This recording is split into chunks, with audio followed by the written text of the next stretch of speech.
Jose K മാണിയുടെ തട്ടകമായ പാലയിൽ Kottayam parliament മണ്ഡലത്തിൽപ്പെട്ട Ramapuram പഞ്ചായത്തിന്റെ ഭരണം UDF പിടിച്ചെടുത്തു.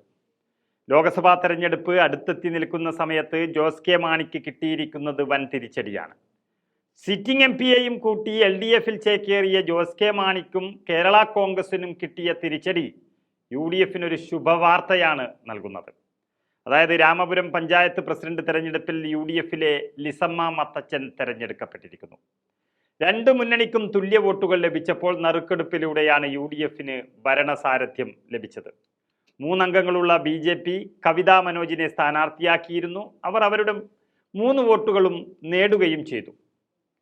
എങ്കിൽ ഇടതിലും വലതിലും പെട്ട ഇരു മുന്നണികളും 7 എന്ന മാന്ത്രിക സംഖ്യയിൽ തുല്യത പാലിച്ചതോടെ നറുക്കെടുപ്പ് അനിവാര്യമായി വന്നു. ആ നറുക്കെടുപ്പിലാണ് ലിസമ്മ മത്തച്ചൻ തെരഞ്ഞെടുക്കപ്പെട്ടത്. അതായത് നമുക്കറിയാം, രാഷ്ട്രീയത്തിലെ ചതിവ് കണ്ട പഞ്ചായത്താണ് രാമപുരം. 2020 തെരഞ്ഞെടുപ്പിന് ശേഷം UDF ഭരണത്തിലായിരുന്നു രാമപുരം പഞ്ചായത്ത് ഉണ്ടായിരുന്നത്. കോൺഗ്രസിലെ ഷൈനി സന്തോഷ് പ്രസിഡന്റാവുകയും ചെയ്തു.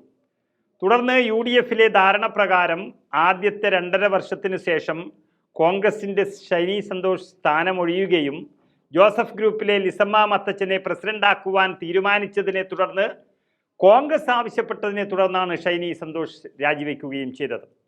പക്ഷെ പതിയിരുന്നു ചതിക്കാനായിരുന്നു ഇടതുവേഷം കെട്ടിയ ഷൈനി സന്തോഷിൻ്റെ തീരുമാനം.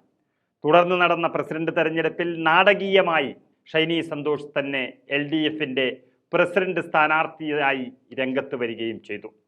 7-നെതിരെ 8 വോട്ടുകൾക്ക് അവർ വിജയിക്കുകയായിരുന്നു. ഇങ്ങനെ വിശ്വാസവഞ്ചന കാണിച്ച ഷൈനി സന്തോഷിനെ വെറുതെ വിടാൻ കോൺഗ്രസ് തയ്യാറായില്ല. UDF കൂറുമാറ്റ നിരോധന നിയമപ്രകാരം ഷൈനിയെ അയോഗ്യയാക്കണമെന്നാവശ്യപ്പെട്ട് തെരഞ്ഞെടുപ്പ് കമ്മീഷനെ സമീപിച്ചു. 1.5 വർഷം നീണ്ട കാത്തിരിപ്പിനൊടുവിൽ തെരഞ്ഞെടുപ്പ് കമ്മീഷൻ ഷൈനിയെ അയോഗ്യയായി പ്രഖ്യാപിക്കുകയായിരുന്നു. തുടർന്നാണ് ഇപ്പോൾ തെരഞ്ഞെടുപ്പ് വേണ്ടി വന്നത്. തെരഞ്ഞെടുപ്പ് കമ്മീഷന്റെ ഉത്തരവ് പ്രകാരം പഞ്ചായത്തിൻ്റെ അകത്ത് കിടക്കാൻ കഴിയാതെ ഷൈനി സന്തോഷ് മാറി നിന്നതോടെ 7-7 എന്ന നിലയിലെത്തുകയും നറുക്കെടുപ്പിൽ UDF സ്ഥാനാർത്ഥി വിജയം നേടുകയും ചെയ്തു. പാലാ നിയമസഭാ മണ്ഡലത്തിൽപ്പെട്ട ഒരു പഞ്ചായത്തിൻ്റെ ഭരണം ജോസ് കെ മാണിക്കും LDFിനും നഷ്ടപ്പെട്ടിരിക്കുകയാണ്. ലോക്സഭയുടെ ചിത്രം തെളിയുമ്പോൾ കയ്യിലുള്ള ഒരു പഞ്ചായത്ത് നഷ്ടപ്പെടുത്തിയ ജോസ് കെ മാണിക്ക് ഇത് ശുഭസൂചനയല്ല നൽകുന്നത്.